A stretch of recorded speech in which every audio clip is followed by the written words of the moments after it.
প্ৰকৃতিয়ে ৰূপ সলাইছে তাৰ সমান্তৰালভাৱে অসমীয়া ৰাইজ সাজু হৈছে হেঁপাহৰ ৰঙালী বিহুক আদৰাৰ বাবে। তাৰ সমান্তৰালকৈ বিভিন্ন ঠাইত আয়োজন কৰা হৈছে ৰঙালী বিহুৰ কৰ্মশালা। মই কেমেৰা সহযোগীক প্ৰথমে পৰিৱেশ দেখুৱাবলৈ অনুৰোধ জনাইছো।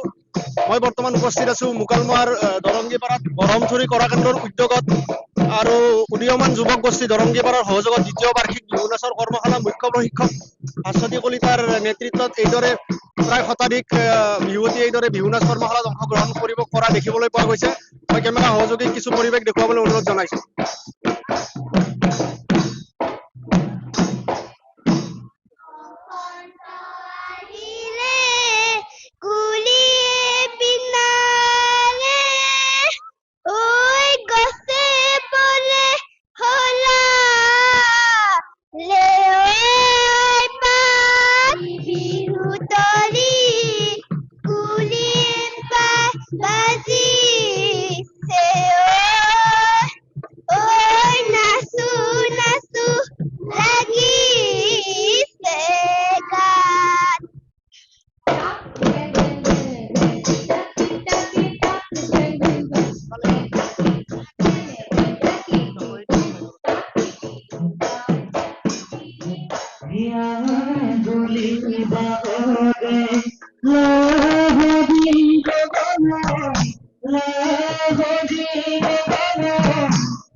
ভাস্বতী কলিতা বাইদেউৰ পৰা কিছু কথা জানিবলৈ চেষ্টা কৰিম।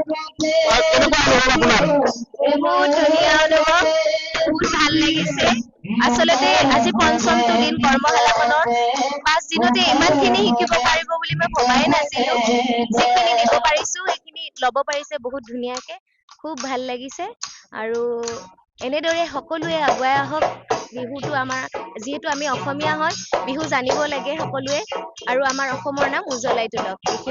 সময়ত দেখা যায় যে বিভিন্ন ক্ষেত্ৰত বিহুটো বিজতৰীয়াভাৱে উপস্থাপন কৰা হয়। তাক শুদ্ধভাৱে উপস্থাপন কৰাতে কৰ্মশালাবিলাকে কেনেকুৱা ধৰণৰ অৰিহণা যোগাব বুলি ভাবে? কিছুমানেতো আমাৰ অসমৰ বুলি হ'লেতো আমাৰ কিছুমানে বিহুৱে নাজানে, বিহু নাচিলে বেয়া বুলি ভাবে।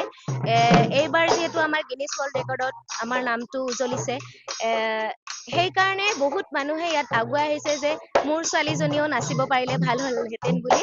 এতিয়া এনেদৰে কৰ্মশালাখিনিত সকলো গাৰ্জেণ্টেই ল'ৰা ছোৱালীখিনিক আগুৱাই আনিছে, সেয়ে খুব ভাল লাগিছে। এনেদৰে সকলোৱে আগুৱাই আহক, এইটোৱে বিচাৰিছোঁ।